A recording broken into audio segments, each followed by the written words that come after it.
राहुल शर्मा, आप देख रहे हैं एसपीएन लाइव न्यूज। स्वागत है आपका हमारे इस खास प्रोग्राम में। प्रोग्राम की शुरुआत मैं यहां पर करूंगा पीरजादा अब्बास सिद्दीकी से। जी हां, बंगाल चुनाव से पहले पीरजादा अब्बास सिद्दीकी, जिन्होंने अपनी नई पार्टी बनाई आईएसएफ, और आईएसएफ पार्टी बनाने के बाद उन्होंने ऐलान कर दिया कि वो बंगाल चुनाव में अपने उम्मीदवारों को खड़ा करेंगे। हालांकि पीरजादा अब्बास सिद्दीकी ने कोशिश की थी कांग्रेस पार्टी के साथ गठबंधन करने की, और आपको बता दूं काफी हद तक कांग्रेस भी पीरजादा अब्बास सिद्दीकी से गठबंधन के लिए तैयार हो गई थी, लेकिन अचानक से कांग्रेस ने पीरजादा अब्बास सिद्दीकी के साथ गठबंधन करने से मना कर दिया। ऐसे में पीरजादा अब्बास सिद्दीकी को लेफ्ट पार्टी के साथ गठबंधन करना पड़ा। और ऐसे में अगर बात की जाए तो पीरजादा अब्बास सिद्दीकी, उन्हें अब मुस्लिम वोटर्स पर पूरा भरोसा है। वो ये उम्मीद लगाकर बैठे हैं कि जो मुस्लिम वोटर्स हैं वो उनका साथ देंगे और मुस्लिम वोटर्स जो है उनकी नैया पार लगाएंगे। वैसे अगर बात की जाए तो बंगाल में मुस्लिम वोटर इतनी आसानी से पीरजादा अब्बास सिद्दीकी के साथ नहीं जाते हुए दिखाई दे रहे हैं। हालांकि बंगाल चुनाव से पहले ओवैसी ने भी यहां से अपने उम्मीदवार उतारने का ऐलान किया था, और अगर बात की जाए तो ममता बनर्जी भी मुस्लिम वोटर्स को लुभाने की कोशिश कर रही है। तो इस वक्त मुस्लिम वोटर्स पूरे बटे हुए, लेकिन आपको बता दूं कि पीरजादा अब्बास सिद्दीकी, जिन्होंने बड़ा ऐलान करते हुए ये फैसला किया है कि वो बंगाल के बाद अब उत्तर प्रदेश जाएंगे। जी हाँ, उत्तर प्रदेश की राह तलाश रहे हैं। उत्तर प्रदेश में चुनावी किस्मत आजमाने का काम करने वाले हैं पीरजादा अब्बास सिद्दीकी।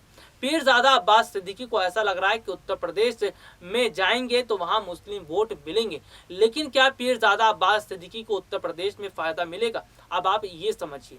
दरअसल पीरजादा अब्बास सिद्दीकी को उत्तर प्रदेश में इतना फायदा नहीं मिलेगा जितना बंगाल में थोड़ा बहुत मिल सकता है। उत्तर प्रदेश में क्यों नहीं बनी मिलेगा, ये अब आप ये भी समझिए। दरअसल उत्तर प्रदेश में मुस्लिम वोटर्स पहले से ही बटे हुए हैं।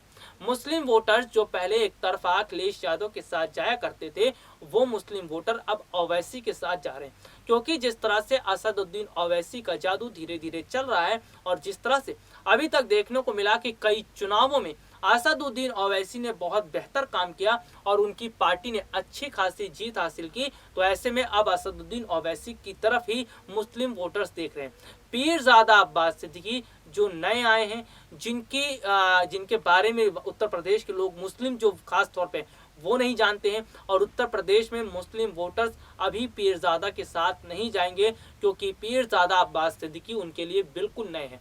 हालांकि अगर बात की जाए तो ये भी बहुत आसान नहीं है कि पीरजादा अब्बास सिद्दीकी मुस्लिम वोट ले जाएं, क्योंकि मुस्लिम वोट आसानी से नहीं मिलते, और मुस्लिम वोट इस बार ओवैसी को मिलते हुए नजर आ रहे हैं। हालांकि पीरजादा अब्बास सिद्दीकी ने यह कह दिया है कि उत्तर प्रदेश में जाएंगे तो वो किसी भी राजनीतिक पार्टी के साथ गठबंधन कर सकते हैं।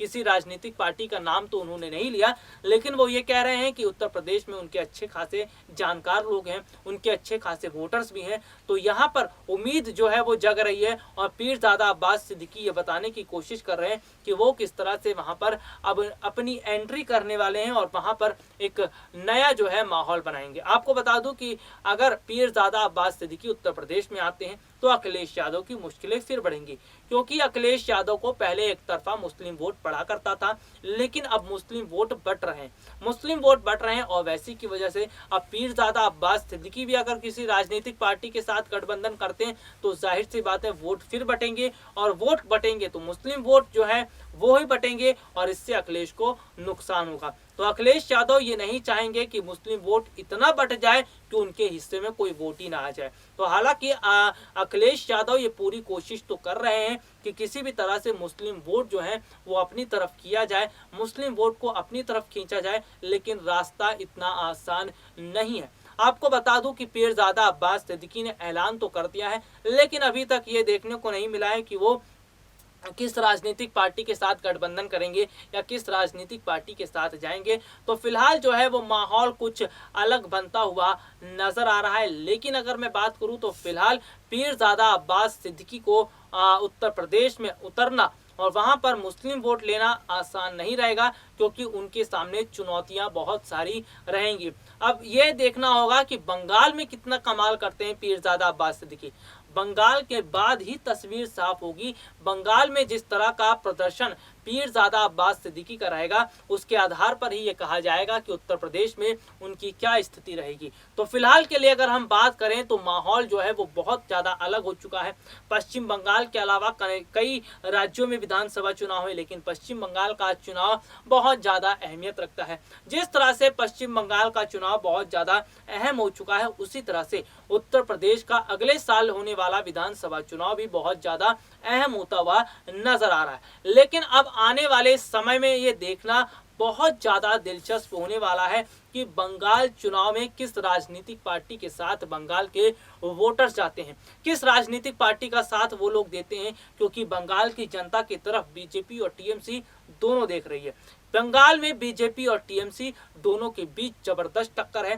टीएमसी और बीजेपी दोनों इस कोशिश में है कि किसी भी तरह से बंगाल के वोटर्स को अपनी तरफ किया जाए, किसी भी तरह से बंगाल के लोगों को ज़्यादा से ज़्यादा जोड़ा जाए। इसके लिए टीएमसी और बीजेपी दोनों राजनीतिक पार्टियों ने अभी तक साम दाम दंडभेद का हर तरीका अपनाया है। और आपको बता दूं कि स्थितियां तो इस तरह की बनी है कि जिस तरह से चुनाव में ये पश्चिम बंगाल का जो चुनाव का माहौल बदला है, ये किसी को उम्मीद नहीं थी कि इस तरह से पश्चिम बंगाल के चुनाव का माहौल इतना बदल जाएगा और माहौल जो है वो ममता की तरफ चला जाएगा। हालांकि अगर मैं बात करूं तो फिलहाल जो पश्चिम बंगाल के ओपिनियन पोल हैं, जो सर्वे हैं जो उसको लेकर सामने आए हैं, वो ये दावा कर रहे हैं कि पश्चिम बंगाल में एक बार फिर से बीजेपी को नुकसान उठाना पड़ेगा। यानी कि पश्चिम बंगाल चुनाव में बीजेपी के लिए जीत इतनी आसान अभी नहीं है और टीएमसी को यहाँ पर बहुत बड़ा फायदा मिलता हुआ नजर आ रहा है। यानी कि बंगाल चुनाव में एक बार फिर ममता दीदी की जीत हो रही है और बंगाल की जनता एक बार फिर से